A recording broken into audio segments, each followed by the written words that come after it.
Este episodio está patrocinado por Surmesur. Para nosotros, tu imagen debe ser a la medida de tus ambiciones. Made to measure. Brindamos el estilo de tus sueños. Negocios de Veras no solo es un podcast. Somos una comunidad de emprendedores que buscamos hacer equipo y formar líderes a través de oportunidades de negocio creadas por la comunidad, explotando el liderazgo de todos los empresarios del grupo que ya hemos pasado por ese camino inicial de emprender. Si eres emprendedor y estás buscando una oportunidad, únete a nuestra comunidad y aprendamos juntos. Esto es Negocios de Veras y yo soy Juan José Luna. Bienvenidos a nuestro capítulo 54 de Negocios de Veras. Conozcamos a José Martínez. José Martínez, dueño de una de las empresas transportistas más importantes de México, Key Global Logistics, que brinda su servicio en México y Estados Unidos. ¿Quieres saber más acerca del trasfondo de un empresario exitoso? Entonces quédate y aprendamos juntos. Esto es Negocios de Veras. ¿Qué tal? Buenas tardes, amigos. Esta es una entrevista más de Negocios de Veras. Hoy tenemos un gran invitado, un buen amigo, compañero de nuestra generación del IPADE, Pepe Martínez. Juanjo, muchas gracias, muy amable por invitarme.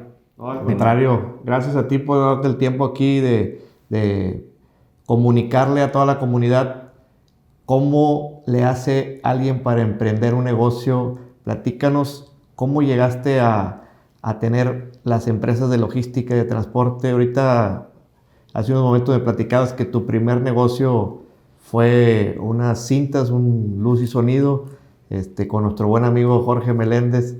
Platícanos cómo fue la evolución, qué te hizo emprender, qué te hizo tomar decisiones cuando se fracasaba en una parte y triunfabas en otra, cómo fue creciendo la familia, cómo fue todo para que hoy en la cima en la que estás como un hombre exitoso y pleno, que así te vemos todos nosotros, ¿qué te llevó a estar aquí?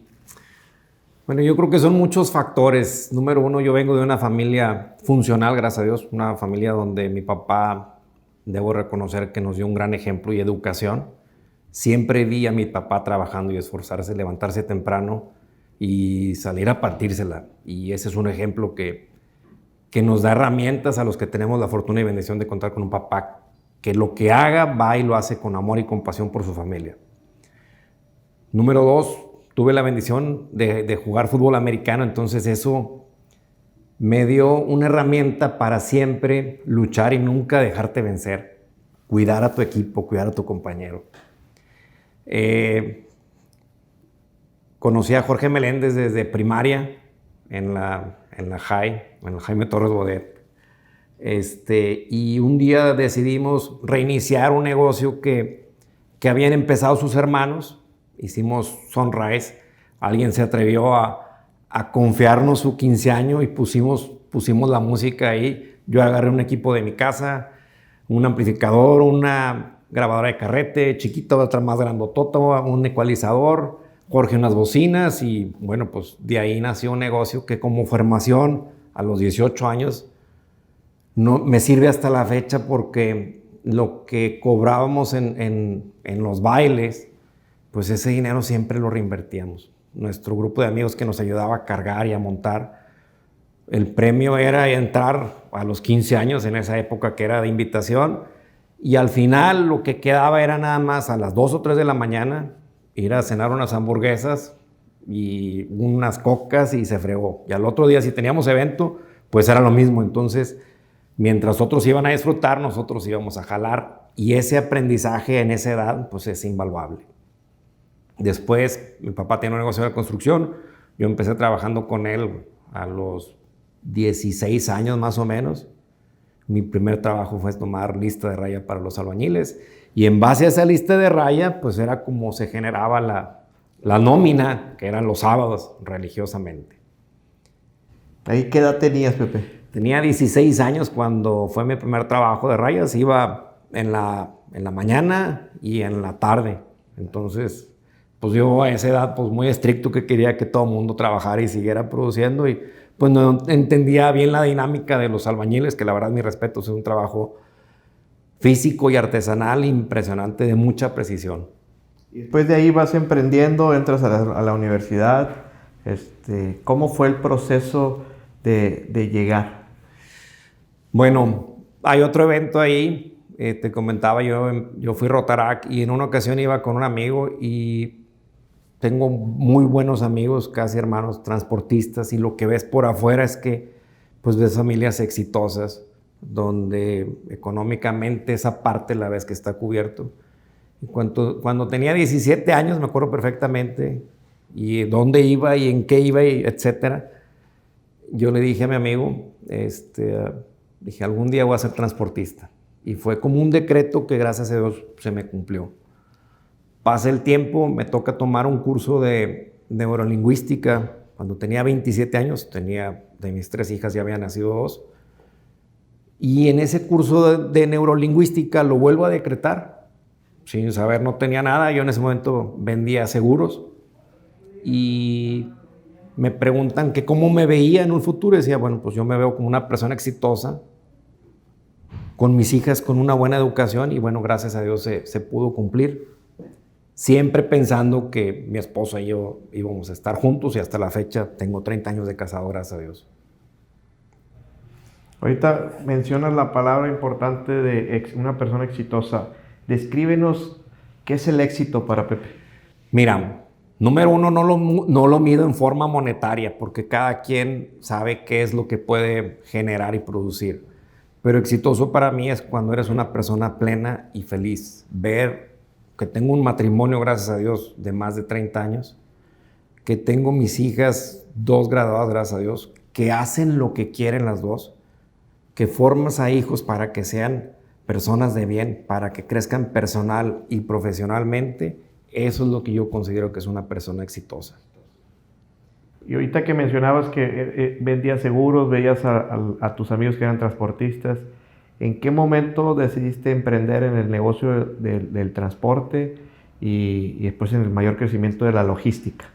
Cuando tenía 31 años, ya tenía mis 3 hijas, ya había quebrado, ya habíamos perdido todo. Me tocó empezar vendiendo seguros en el puente de Matamoros. Son seguros que eran para los camiones, duraban 24 horas. Y un buen amigo, que yo no vendía un cacahuate, tenía un temor a las ventas. Y él me dijo, pues vas a enseñarte a vender. Y bueno, ese talento que descubrí, porque cuando estás ante una adversidad, descubres talentos y fortalezas que ya traemos, pero que no sabes que las tienes y las descubres. Yo, gracias a Dios, con esa oportunidad, descubrí que tenía un talento para vender. Me encanta vender lo que sea. Le perdí el miedo a las ventas. Entonces, empiezo vendiendo los seguros de esos de 24 horas, de no saber vender, y a los 2 meses ya vendía 1,500, 2,000 seguros que eran de 24 horas. Me involucro en el área de Matamoros y los aceites básicos que llegan y que se hacen en México y que se envasan en México, llegan al puerto de Brownsville. De ahí los cruzaban en pipas y se venían a Monterrey o al DF o a Guadalajara. Ahora la Ciudad de México ya no es DF. Entonces, un buen día me dan la oportunidad, pues yo con la intención de que veía la operación del puerto de Brownsville. Y un buen día, un excelente amigo, me fían un camión Scania 1997, me rentan una pipa y en ese momento dije que era transportista.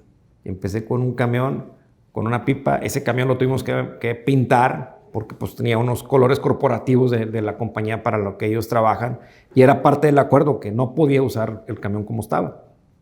Cuando que vas empezando, que cuentas hasta los pennies, pues no hay lana, pero pues los acuerdos se tienen que cumplir. Entonces pintamos el camión y mi primer viaje fue en octubre 30 de 2001. Ese fue mi primer viaje como transportista. Y bueno, pues empezar es una decisión difícil, pero al final de cuentas, cuando tienes un sueño, cuando tienes una motivación y cuando tienes una familia detrás, en este caso mi esposa, que te apoya, pues sales a luchar y sales motivado con la bendición de Dios a partírtela todos los días. Ahorita que mencionas el sueño y la motivación, ¿cuál crees que es la diferencia entre la motivación y la inspiración? Bueno, inspiración esa tú mismo te la vas creando. Estás inspirado por algo. En el caso de la motivación es un motor, ese motor que te va moviendo a conseguir, a luchar, a lograr. ¿Y quién era tu motivación? Pues tenía mi familia, o sea, tenía a mi esposa, tenía a mis hijas. Yo quería que tuvieran una excelente educación. Quieres ir subiendo de nivel y en la etapa de una formación de una empresa, lo que buscas es que el bienestar de la familia lo puedas ir aumentando. Y creemos que con la generación de ingresos y de recursos de una empresa es mucho más factible que lo logres que estando del otro lado de la barrera. Excelente. Yo creo que en esa gran diferencia, yo creo que trasciende el tema de dejar un legado o trascender en el tema profesional. A mí me llama mucho la atención una vez un comentario tuyo, te lo hice hace poco, que decías, no, yo en un futuro voy a vender todas las empresas y me voy a ir a viajar por todo el mundo con Doris. Muchos de nosotros, no puedo decir que cometemos el error o el acierto, no sabemos. Trabajamos para trascender y dejar una empresa y heredarla a nuestros hijos. Pero no sabemos si nuestros hijos quieren dedicarse a lo mismo que nosotros. O no sabemos si ellos van a ser buenos para ese negocio. A lo mejor ellos quieren ser otra cosa. Pero creo que es como una cultura del mexicano que queremos que tanto que cuando nace un hijo varón, ya nació el junior, el heredero. El heredero, y dices, ¿y las niñas dónde las dejas, verdad? ¿Cómo fue que concluiste que un día vas a vender y no dejar unas empresas sólidas a los hijos? Bueno, Juanjo, hablamos de legado y cada quien define cuál quiere ser su legado.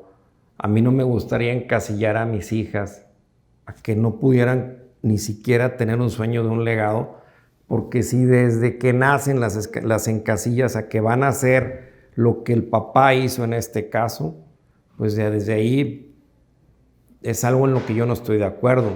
Por otro lado, tanto mi esposa y yo creemos que la mejor herencia es dejarles una educación a cualquier hijo, en este caso de nuestras hijas, pues de acuerdo a nuestras capacidades le invertimos en la educación para que ellas fueran independientes y autónomas y que pudieran crecer personalmente y profesionalmente, de manera que cada uno tenemos talentos diferentes.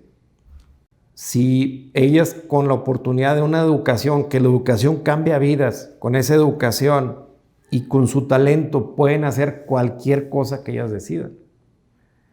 Entonces, por un lado. Por otro lado, el hecho de ser mujer, lo vemos como el sexo débil, que no son nada débiles, tienen una fortaleza impresionante, cualquier mujer, que ellas pudieran decidir qué hacer. Si Dios no lo quiera, les toca una pareja que no es la mejor persona, esa pareja, y no tienen educación, pues obviamente la estás limitando a que dependa de una persona que la pueda controlar y manipular. Y creo que como padres somos responsables de crear hijos para que puedan ser exitosos. Si los limitas desde que este es mi negocio y este va a ser tu negocio, bueno, pues creo que hasta en la mediocridad pudieras caer. Sabes que ayer escuchando ahí un podcast decía que, hijo, cuando tú te mueras, si te sobró dinero, hiciste mal las cuentas, decía él. y este comentario lo hace un premio Nobel de Economía, que las herencias era una ecuación mal planeada, que el dinero no se hizo para heredarlo, se hizo para disfrutarlo. Y con lo que concluyes tú de que la mejor herencia que le puede dar uno a sus hijos es la educación. Y a veces cometemos el error ahí de que es que yo no quiero que mis hijos sufran lo que yo sufrí. ¿Qué pasa? Que el tema del sufrimiento, decía, te da miedo enfrentar esto, y es sano el miedo, pero nos enseñaron que es malo, pero es sano. Sin miedo no tuviéramos el valor. El valor del ser humano nace del miedo. no nace de otra cosa. La valentía nace de tener miedo. Y eso es lo que el gran diferenciador entre los humanos. Hay gente que toda su vida va a vivir con miedo y yo lo transformo que el miedo es una zona de confort. Aquí estoy bien. Bueno, y lo vivimos en la pandemia, Juanjo. Yo durante la pandemia dije, a ver, ¿qué tengo que hacer para que si me llego a contagiar esté lo mejor posible? Pero no estaba dispuesto a sacrificar estar encerrado.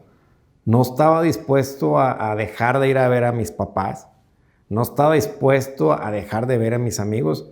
Entonces, ¿qué hice yo? Bueno, en mi persona, pues empecé a comer un poco más sano, empecé a hacer un poco más de ejercicio. Y yo confiaba en mi salud de que pudiera estar lo más fuerte posible. El temor, mucha gente estuvo encerrada y ahorita que ves los resultados son horribles. Ver a niños que no pudieron crecer durante la infancia, hay un proceso natural en ciertas etapas, en ciertas edades, que ese proceso se detuvo. O gente mayor que tiene la oportunidad de seguir viviendo y por estar encerrados los interrumpieron. Creo que con la pandemia, por el miedo, los más afectados son los menores y la gente mayor. El miedo debe ser pues un motivador y que tengas la confianza de salir adelante. Y es bien cabrón el miedo porque empieza con algo chiquito y le vas dando vueltas y vueltas y vueltas y al rato es una bola de nieve que no lo puedes controlar. Entonces, la pandemia vino y nos enseñó muchísimas cosas, entre ellos a ir gestionando el miedo, ¿no? De enfrentar cosas que no iban a suceder, pero estabas preocupado por algo que podía suceder. En los negocios yo creo que es muy similar el emprender un negocio. Nada te garantiza que va a ser exitoso. Nada. No. Lo único que está garantizado al emprender un negocio es la satisfacción de haberlo intentado. Y la gente mayor se arrepiente de no intentar. Entonces, prefiero correr el riesgo de intentarlo y fracasar y de ese fracaso aprender y volver a intentar a tener el temor de ni siquiera intentarlo. En el tema del transporte, Pepe, tú empiezas con el transporte, con tu primer pipa el 30 de octubre 2001. 2001. ¿Qué te llevó a emprender un negocio de logística para que la comunidad que nos escuche y nos ve, que quieran emprender? Me platicabas hace un momento que tu sugerencia era emprender una logística, pero en Estados Unidos. ¿Cuál es la diferencia de tener una logística en México y una en Estados Unidos? ¿Y cómo lo puedo hacer si soy mexicano? Nosotros empezamos en Estados Unidos en el 2011. Empezamos comprando cajas y vendiéndolas en México. Y a raíz de eso empezamos una operación de transporte que en México le llaman permisionario, allá le llaman owner operator. Entonces empezamos pues con lo que puedes al principio, con camiones más viejones. Empezamos primero con 5 unidades y luego le metimos un poquito más. Llegó un momento que por estrategia decidimos unificar la marca de los camiones y eso implicaba endeudarnos. Entonces crece la deuda y ahí surge una necesidad de generar más flujo. Por esa necesidad de generar más flujo para no quedar mal con la deuda, porque hay algo que me cae, no me gusta cuando un cliente te dice, no te pago porque mi cliente no me pagó. Pues espérame, el trato yo lo hice contigo. Yo no puedo dejar de pagarle a alguien porque a mí no me pagan. Eso no me cabe en la cabeza. Ni me gusta escucharlo cuando me lo platican, de que no te pago porque no me pagaron. Entonces, yo no quería caer en incumplimiento porque siendo mexicano en Estados Unidos, tus oportunidades de obtener crédito están bien limitadas. Tienes un shot nada más. Si lo aprovechas, te puede ir muy bien. Pero si lo desaprovechas, ya te fregaste. En este caso nos habían dado la confianza, nos financiaron unas unidades, teníamos un pasivo y empecé yo a hacer proyecciones y me di cuenta que no le íbamos a librar con el flujo. Y ahí dije, pues, ¿qué hago? Yo había trabajado en una empresa que se dedica a la carne Y ahí empiezo a investigar. En una ocasión alguien me dijo que necesitaba un bone, que no sabía ni cómo sacarlo, que no tenía ni seguro social para sacarlo. Y luego escuché que había un curso. Entonces mi sobrino trabajaba conmigo. Él se fue a capacitar una semana en Dallas. Llegó a la semana con las pilas bien puestas.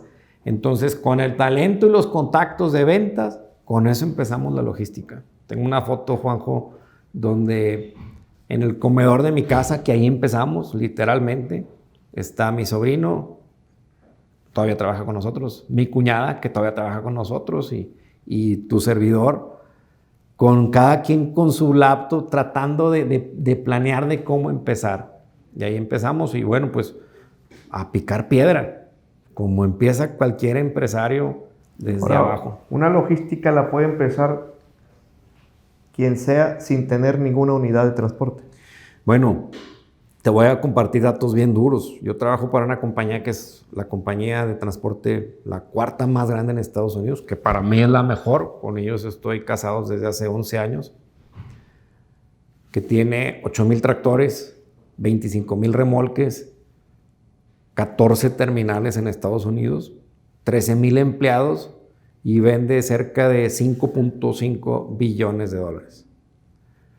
Y hay una compañía de logística que empezó en el garage de su casa y vende 25 billones de dólares. Sin una sola unidad. Entonces, ¿cuál prefieres? La otra que tiene los activos y que tiene la bronca de las regulaciones, en el caso en Estados Unidos del DOT, con los choferes y todo lo que implica, que el mayor reto ahorita es contratar choferes, tanto en Estados Unidos como en México y en Inglaterra y en Europa, o la otra que eres un broker. Y tenemos ejemplos disruptivos como Uber, por ejemplo. Uber no tiene un solo carro, tiene una plataforma que sirve para un cliente y para alguien que quiere utilizar su carro de forma extra regularmente, que así nació. Tenemos, por ejemplo, Airbnb, no tiene un solo centímetro cuadrado de propiedad y sin embargo son empresas que vinieron a cambiar. El concepto de una logística en Estados Unidos es algo que tiene mucho tiempo, está en la cultura tanto de la gente que embarca productos como de la gente que necesita recibir un producto también. Hay sistemas, está regulado y en México esa cultura no lo tenemos. En el tema de la logística donde estás tú, ¿qué tanta la diferencia es de que un emprendedor abra una logística en México o abra una logística en Estados Unidos? Y otra pregunta, ¿cómo le hiciste tú para poder ser un empresario en Estados Unidos como mexicano? ¿Cuál fue el proceso? Bueno, lo voy a dividir en dos partes, Juanjo. La primera, el proceso. La verdad es que yo empecé en Estados Unidos por necesidad, no es algo que yo planeé, simplemente de la relación que creé con esta empresa. Un día me invitan a tomar una conferencia donde me explicaron el programa y el vendedor, que es amigo mío, me dice, oye, quieren hacer una conferencia contigo para explicarte cómo jala el programa de permisionarios que allá se llama Owner Operator. Y mi respuesta fue, John se llama, John, no les en México, menos en Estados Unidos. Dijo, bueno, pues tómala. Le dije, bueno, pues no tengo nada que perder y si a ti te va a ayudar, con mucho gusto tomo la conferencia. ¿Cómo pone yo las cosas? Yo tenía aquí 4 camiones y 11 remolques y llegó un comprador, me compra esos 4 camiones, llega mi mejor cliente las cajas y me compra las cajas. Dije, creo mucho en las diosidencias. Alguien puede decirle los 4 elementos o la luz o como le quieran llamar. Yo creo en Dios, soy católico. Y para mí fue una diosidencia y creo también en las señales, Juan. Entonces, voy con un contador que me recomendaron, es el mismo que tengo hasta la fecha, y le platico mi idea. Le dije, a ver, yo soy mexicano, quiero crear una empresa donde no voy a tener yo mis permisos y sigo siendo mexicano porque la parte inmigratoria es completamente diferente. Ir como turista, que es la visa que casi todo el mundo tenemos, a ir como inversionista. Para tener una visa inversionista necesitas una declaración de periodo para que hayas operado. Entonces, cuando llego con el contador, es algo que lo sigo aplicando hasta la fecha, me dijo, a ver, qué bueno que vienes aquí a invertir a mi país. el contador es veterano, entonces son sumamente patriotas. Dijo nomás una cosa, si lo vas a hacer como se hace en Estados Unidos y vas a seguir las reglas, adelante. Si lo vas a hacer como quieren hacerlo en México, de ver la manera de no pagar impuestos, búscate otro. Dije, bueno, pues lo que quiero es tener un orden.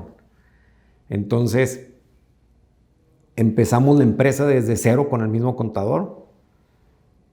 Nos fue guiando hasta la fecha. Cada movimiento que hacemos lo sigo consultando. Lo veo prácticamente unas 5 horas a la semana y le platico proyectos, situaciones de la empresa. Y hasta la fecha me sigue ayudando porque el desconocimiento de llegar a un país donde la ley se cumple, los contratos se cumplen y las demandas también te llegan. Esa parte de seguir y tener un mentor en Estados Unidos, pues la verdad es que fue una bendición. Y ahorita que tocas el tema de las demandas, ¿te ha tocado que te demanden o tú demandar? No, yo demandar no. Pero sí tuvimos desafortunadamente un accidente donde estuvimos involucrados en una demanda. Fue un proceso sumamente largo. Desafortunadamente hubo un par de fatalidades y en ese momento, Juanjo, pues perdimos, que ha sido lo más difícil que me ha pasado por allá, perder a alguien del equipo y una persona más. Yo estuve enfocado durante 3 años en... Me importaba más que perder el negocio, porque lo puedes perder. Allá se llaman demandas nucleares, donde ahorita ya llega un abogado y el abogado te demanda por 100 o por 500 o por $1 billón. Yo estaba también consciente de que había una probabilidad de que pudiera perder la empresa, pero lo que más me preocupaba eran 2 cosas. Número 1, comprobarle a la familia que nosotros habíamos hecho todo lo posible para que estuviera bien, que no habíamos hecho ninguna negligencia. Y número 2, probarle a la compañía para la cual trabajo de que todo lo habíamos hecho de acuerdo a como estaba en la regla del DOT. Y bueno, gracias a Dios, todo mundo, cualquier abogado, cuando hay un accidente, te demandan por negligencia. Y si un jurado detecta que tienes negligencia, lo más probable es que vayas a perder. Y lo más probable es que te toque pagar. Ese fue el proceso más difícil, cuando al final de cuentas se hace un settlement, que es como un acuerdo, pero la parte de negligencia no pasó para la parte que nos estaba demandando. Con eso comprobamos nosotros que teníamos todo el mantenimiento de los camiones. Te piden y te van a sacar todo lo que ni te imaginas. Gracias a Dios teníamos todo en orden en cuanto a mantenimientos, en cuanto a comprobar con facturas, en comprobar que la gente que le hace el mantenimiento de los camiones son técnicos que están certificados, y eso fue lo que nos salvó de esa parte que, bueno, pues al final de cuentas es un aprendizaje. Háblanos sobre la diferencia entre un talento y una pasión. El talento ya lo traes, es un don de Dios que te dio y que a veces no lo descubrimos hasta que te toca una adversidad. Si conjugamos tu talento, en el caso mío, yo tengo un talento para vender, heredado de mi papá. Mi hermano también lo tiene, que es, tú lo conoces, número 1 en ventas en seguros de vida. Vender un papel está bien difícil. Pero mi papá era un súper vendedor, impresionante. Aprendimos de él y descubrimos que varios de mis hermanos tenemos ese talento para vender. Y la pasión es algo que te apasiona, que te mueve, que te eriza la piel y que hace que te muevas y vayas y luches y te la partas por una pasión. Puedes tener una pasión sin talento. Sí, va a ser muy complicado que lo puedas lograr, porque pues si gente que tiene pasión y tiene los recursos no tiene el talento, pues está más difícil. Al revés también, tener un talento dormido. un talento dormido. O un talento que lo tienes, pero no tienes la pasión. Hay gente que tiene un talento para hacer cualquier situación. Por ejemplo, los artistas, los que pintan, pueden tener un talento impresionante, pero si no tiene la pasión en ese momento de pintar, pues de nada sirve. Es tiempo perdido. Y en todo esto, este gran aprendizaje que has pasado durante estos años, ¿qué virtud quisieras heredarle a tus hijos? Híjole, es una pregunta bien difícil. Yo creo que la virtud de siempre de ser muy empativo con la gente. La empatía es algo que carece hoy la humanidad entera. Decía un filósofo que era más peligroso alguien que veía el mal y no hacía nada. O sea, ver que están haciendo mal y no hacer nada, eso es más peligroso que el que hizo el mal. Y es por falta de empatía que la humanidad se va perdiendo el tacto sobre eso. Es una gran virtud la empatía. Ponerse, en otras palabras, nuestros papás, ponerse en los zapatos de los demás.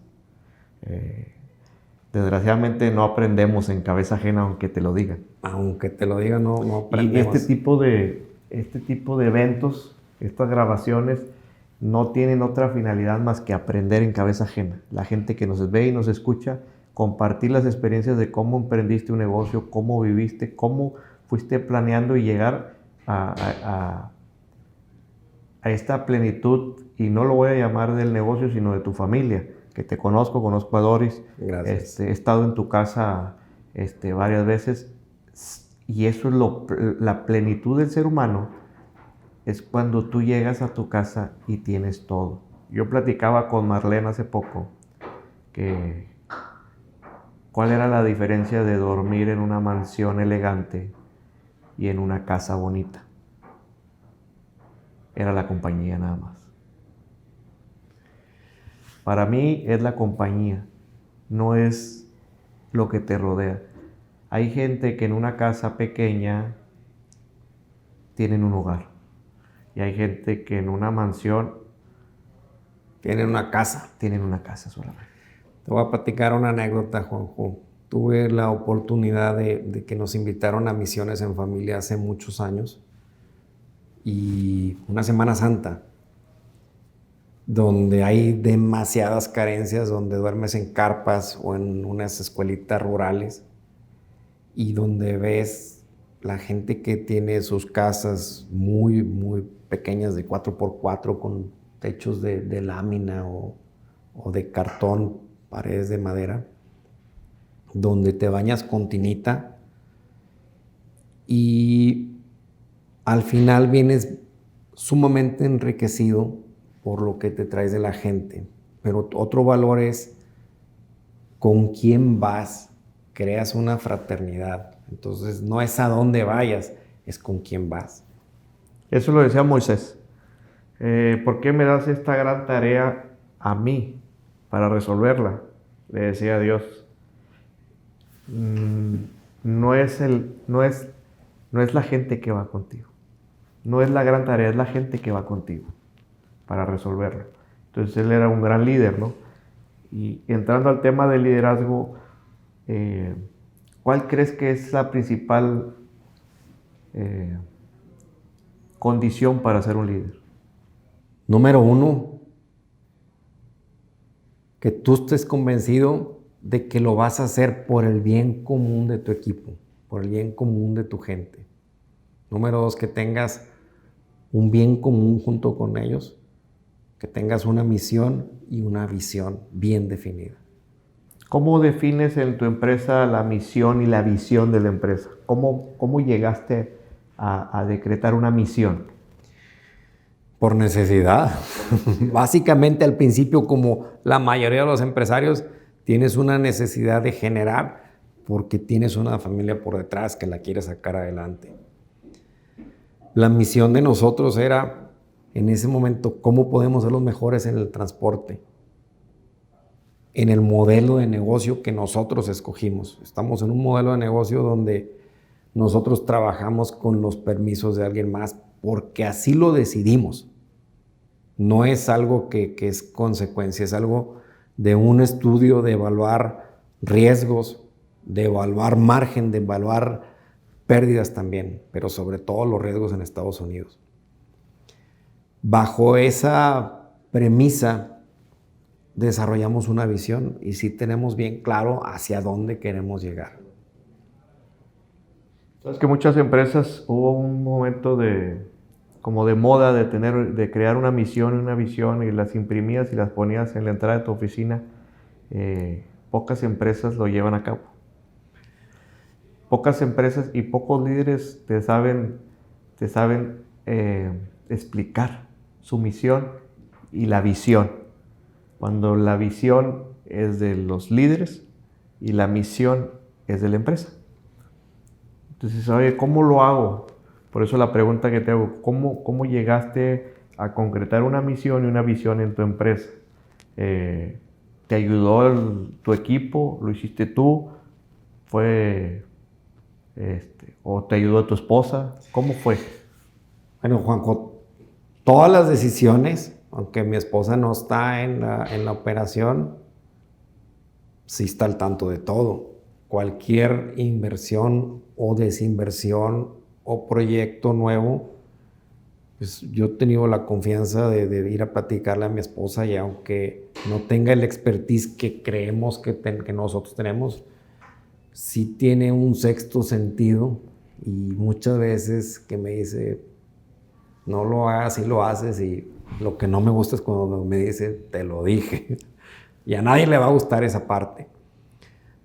Yo durante del 2010 que empecé a viajar, prácticamente de 52 semanas viajaba entre 46 y 48 semanas, pues me iba con la tranquilidad de que mi esposa estaba a cargo de mis hijas. Y esa parte también tiene un valor. No es tangible porque no puedes medir y saber todo lo que implica el sacrificio y el trabajo que hacen nuestras esposas. Pero tiene un valor porque esa tranquilidad de saber que mi familia está en las mejores manos te da una tranquilidad para que tú puedas ir a desarrollar tus talentos y exponenciar un negocio. Platicamos en una entrevista anterior con otro buen amigo, exitoso como tú, y menciona unas palabras que me llamaron mucho la atención y yo soy muy cuidadoso ahora con mis hijos en eso. Creció su empresa mucho, tanto de ser el mayor vendedor de bienes inmuebles, pero él acepta que fue un papá ausente. ¿Qué me puedes decir sobre eso? Sí me tocó perderte cumpleaños, festivales del colegio, reuniones con amigos. Claro que te toca, pero Juanjo, todo en la vida son etapas. Y hay una etapa donde si emprendes algo es tu bebé y así como al bebé lo traes cargado y de repente el bebé crece y ya se puede parar y empieza a caminar, igual una empresa. Entonces, cuando emprendemos, la gente que cree que por emprender va a tener libertad, no vas a tener libertad. Porque vas a soñar, te vas a despertar en la madrugada, vas a estar comiendo, vas a estar cenando y desayunando y siempre vas a estar pensando en cómo puedes mejorar tu empresa, en qué proyecto me puedo meter. ¿Y cómo conjugabas el tema de no ser un papá ausente? No tenía manera porque tenía que viajar. Lo que sí tenía era comunicación constante con mis hijas. Era tiempo de calidad y con mi esposa. ¿Y cuando regresabas, era todo el tiempo con ellos o te dabas tiempo también para los amigos? No, muy poco, Juanjo, porque pues claro que me hubiera gustado irme a jugar golf o irme de pesca. Entonces yo sí podía decidir en ese momento, decir, a ver, si me voy a ir a jugar golf, no juego hasta la fecha, compré unos bastones porque mi suegro me invitó. Pero estar fuera toda la semana y luego llegar el sábado, irme a las 7 de la mañana y llegar a las 5 de la tarde a dormirme, pues ay cabrón. O irme de pesca el viernes en la tarde y llegar el domingo en la noche a bañarme y a dormirme, los niños van creciendo. Sabes que yo tengo mucho cuidado ahorita que te platicaba, y lo noté con mi hijo, con José Tadeo, de que me dice, ¿a dónde vas, papi? ¿Vas al trabajo? Sí, y todos los días me preguntaba, sí, ya me voy al trabajo, hijo. ¿Qué pasó, mi amor? ¿Me querías decir algo? Ya no quiero que vayas al trabajo porque nunca estás conmigo, me dice. Tengo que ir a trabajar. Cuando crezcas, vas a entender que hay que ir a trabajar. Ah, ok. Y una vez en la noche que salí a cenar con la raza, ¿a dónde vas, papi? ¿Vas al trabajo otra vez? Y se me hizo fácil decirle que sí. Pero después noté que él va a pensar que el trabajo es malo.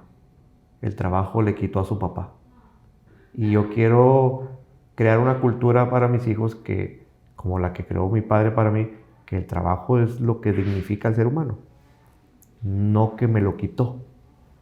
Y le he preguntado a varios amigos, ¿qué palabras crees que son las adecuadas de decirle a un hijo el tiempo que no compartes con él? ¿Dónde estás? ¿Dónde estás? A su corta edad no lo va a entender, sí, como claro, nosotros. Pero son más inteligentes de lo que creemos, Juanjo. Y si le dices, voy a hacer así como tú vas a la escuela, a mí me toca una etapa donde voy a trabajar. Y en esa parte donde yo trabajo es por el bienestar de mi equipo y también de la familia. Y cuando conjugas esa parte de explicarle que vas a ir a hacer un bien, que por la ausencia estás haciendo un bien, esa parte sí lo entiende, porque todos tenemos conciencia. Chiquitos, medianos y grandes, todo el mundo sabemos lo que está bien y lo que está mal. Si lo relacionas con la parte de lo que está bien, te garantizo que... ¿Y por qué lo dice? Y dice, ya te vas a ir a trabajar y mamá también ya se va a trabajar. Ay, pues, y dije, no sé si estaré cometiendo un error de decirle a mis hijos que cada vez que me voy al trabajo. Entonces, de un tiempo para acá, cada vez que me voy le digo, voy a ir a jugar con mis amigos, voy a ir a comer, pero ya no nada más siempre voy a ir a trabajar, porque creo que iba por un mal camino el tema de la terminología de que voy a trabajar siempre. Y otra cosa que hacemos todos, yo creo, a lo mejor yo más que tú, de llegar y el teléfono en la mano. Le quitas la distancia. Papi, quiero, mírate, espérame, mijito, porque estoy mandando un correo. Y agarran los teléfonos los niños hoy en día y le hablas y ya no te hace caso, porque tú tampoco le hacías caso. Sí ¿No te tocó tanto? No, sí me tocó, Juanjo, porque no había, pues ahorita tenemos otras herramientas como Zoom o Teams o Google Meets o otro tipo de plataformas.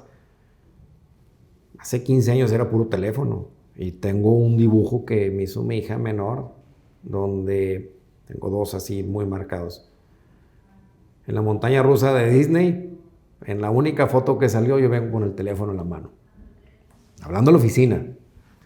Otra imagen donde los niños los dibujan a su familia y yo estoy con un teléfono. En ese momento, de acuerdo a mi creencia, fue la mejor decisión. No es por perjudicar a nadie. Eso sí, creo que siempre tomas la mejor decisión. Si con el tiempo, en retrospectiva, lo ves diferente, es porque estás en otra etapa, ya maduraste. No tienes una necesidad como era en ese momento. Y eso también hay que explicárselo a los niños, claro. O sea, es un tema que traigo hoy ahí, un choque de ideas. Claro que si llegas a la casa y agarras el teléfono para ver qué hay en las redes sociales, pues ahí yo creo que es diferente. Porque crecen, Juanjo, bien rápido. No te imaginas, mis hijas tienen 28, 25 y 21. Y veo para atrás y dije, ay cabrón, ¿cuándo crecieron? ¿Cuándo se te fueron? Una vive del otro lado del charco, la otra está en un país y la otra está aquí en México. Entonces, como te digo, todo en la vida son etapas. Platícanos, ¿qué cambió en tu vida el entrar al IPADE? Híjole, la verdad es que yo tenía mucha ilusión de entrar. Hice la generación 2020-2021 durante la pandemia. con muchos cuestionamientos, como la mayoría, porque no sabía si era la mejor decisión. El ambiente y la atmósfera del IPADE es admirable, y creo que el común denominador es que la gente que vamos al IPADE es porque queremos crecer personal y profesionalmente, todos.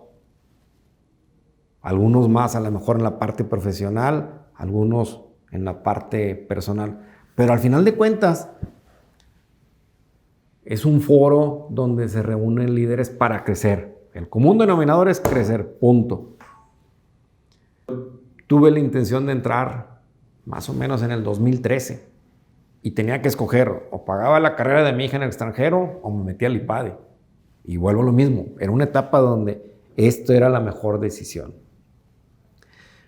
Cuando tomo la decisión de entrar,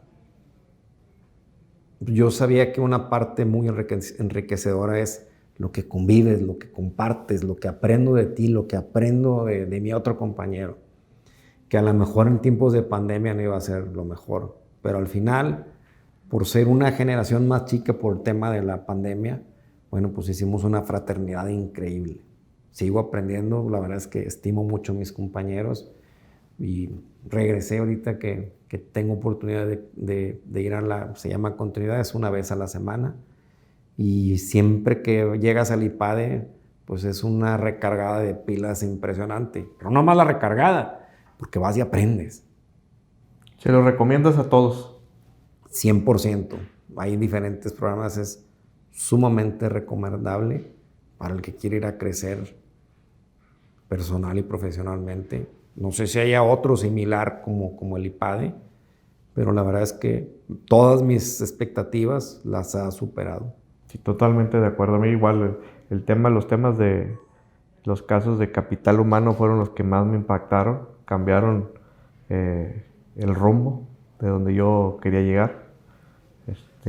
Pero también cuando conocí a grandes personas, ahí entre ellos a ti. Gracias. Que es nuestro presidente de nuestra generación, Pepe. Gracias.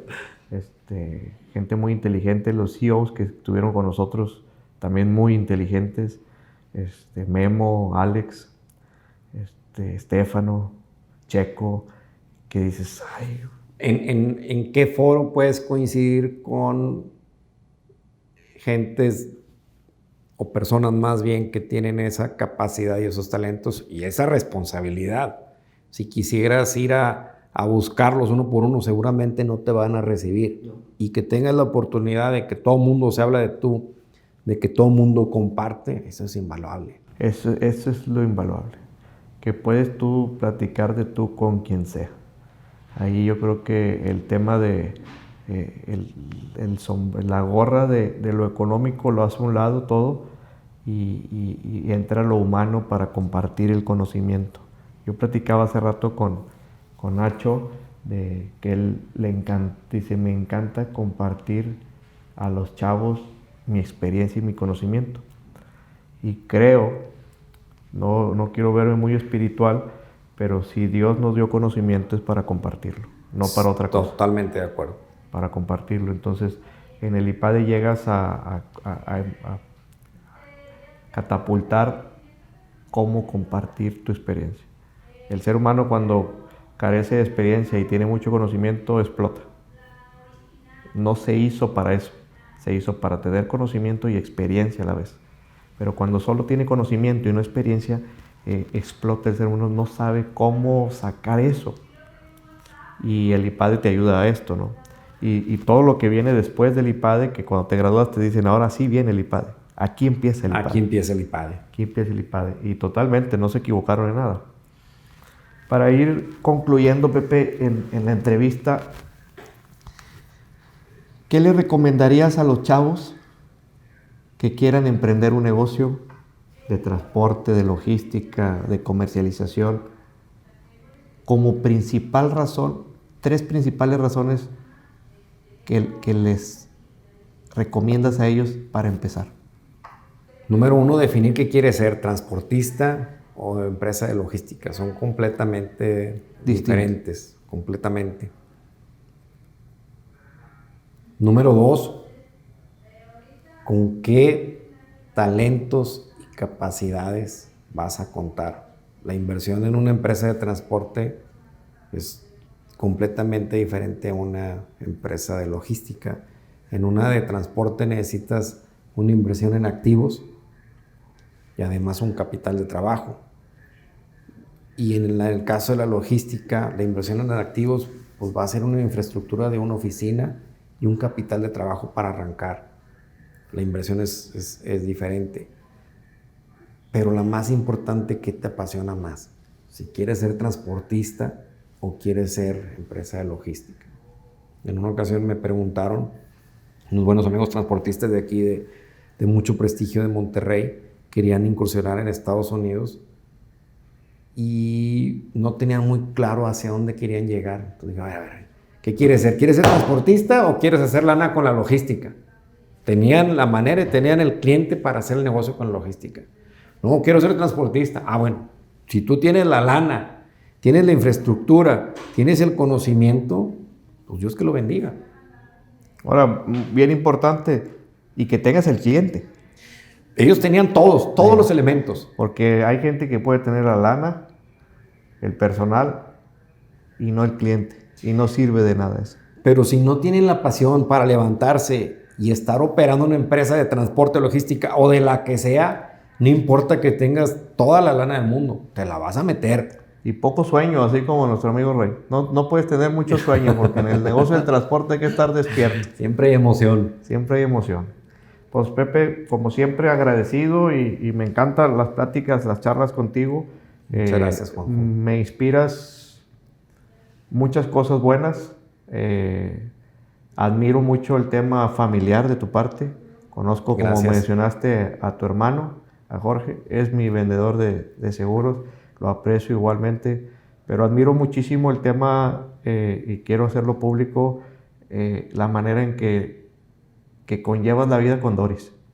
Eso es admirable para mí y es un ejemplo que yo lo veo, que quiero hacerlo con Marlene. Gracias, cómo se llevan, como unos chavos, ¿no? Diría, como chavos se llevan ustedes. Es increíble esa manera de convivir, de empujarse uno a otro, de jalarse uno a otro y nunca dejar atrás a su pareja. Siempre van de lado. Sí, eso te lo admiro y te te lo hago público aquí. Y también el conocimiento de tu negocio lo vi yo durante un año en el IPADE. Tienes un gran conocimiento de tu negocio, que es parte del éxito de todo eso. Responsable del éxito de Pepe Martínez, no nada más eres tú, sé que es tu esposa, es la gente que te rodea y es la fe que tienes en Dios. Estoy seguro. Sin duda. Si pudieras escribir una nota en Instagram que lo pueda leer todo el mundo, ¿qué escribirías? Me gustaría escribir 3. A ver. Siempre hacer tu máximo esfuerzo. Nunca te quedes con nada, porque si no sale como tú estás esperando, no te vas a arrepentir porque hiciste tu máximo esfuerzo. Número 2, Dios por delante. Es una frase que uso constantemente para emprender cualquier viaje, cualquier proyecto. Y número 3, que nada te robe la paz.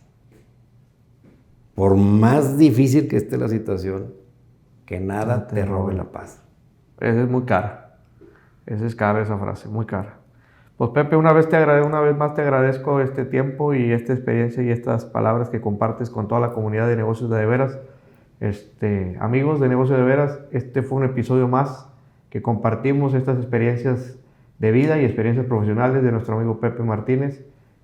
Les encargo las estrellitas ahí en Spotify y síganos en YouTube. Muchas gracias por su tiempo. Muchas gracias, Juanjo. Muy amable. Gracias.